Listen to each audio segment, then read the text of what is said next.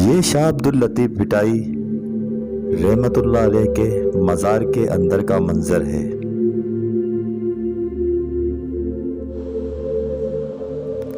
بر صغیر کے اس عظیم شاعر کا انتقال 1665 ہجری بمطابق 1756 میں ہوا۔ آپ کی وفات کے بعد آپ کا مقبرہ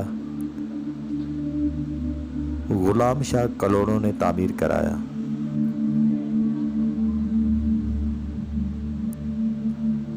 دور دراز سے عقیدت مند آپ کی زیارت کے لیے پہنچ جاتے ہیں۔ یہ درگاہ کا ایک اندرونی منظر ہے جس میں عمدہ کاشی کاری کا کام کیا گیا ہے۔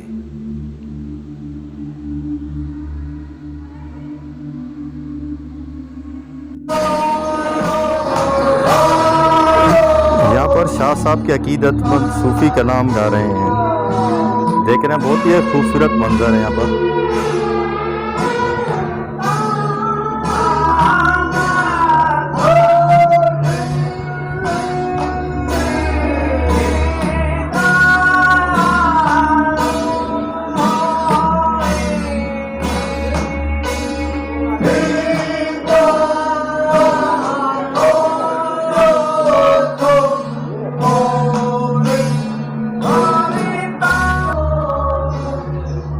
یہاں پر شاہ صاحب کے ہاتھ میں دوسرے کپڑے موجود ہیں۔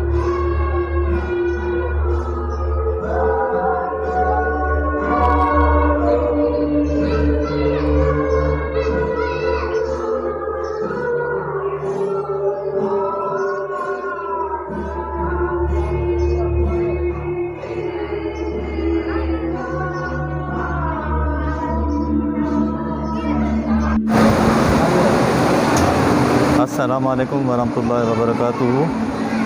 میں یہاں پر حضرت شاہ عبداللطیف بھٹائی رحمۃ اللہ علیہ کے درگاہ پر موجود ہوں۔ یہاں پر دیکھ رہے ہیں آپ شاہ عبداللطیف بھٹائی کے عقیدت مند یہاں پر آ کے فاتحہ پڑھ رہے ہیں۔ شاہ عبداللطیف بھٹائی رحمۃ اللہ علیہ کے نام سے کون واقف نہیں ہے؟ یہ سندھ کے عظیم صوفی شاعر جس نے اپنے کلام میں اللہ تعالیٰ اور رسول اللہ صلی اللہ علیہ وآلہ وسلم کی اطاعت کا درس دیا ہے۔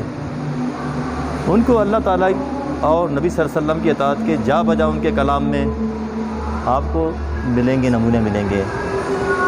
تو یہ میری خوش قسمتی آج میری بڑی خواہش تھی کہ میں حضرت شاہ عبداللطیف بھٹائی رحمۃ اللہ علیہ کے مزار کی زیارت کروں، اور آج مجھے یہ سعادت نصیب ہوئی اور میں یہاں پر اس درگاہ پہ کھڑا ہوں۔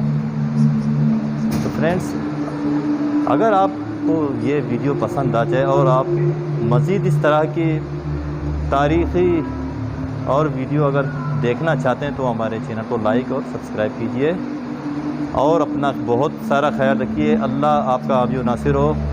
اجازت دیجیے، اللہ حافظ۔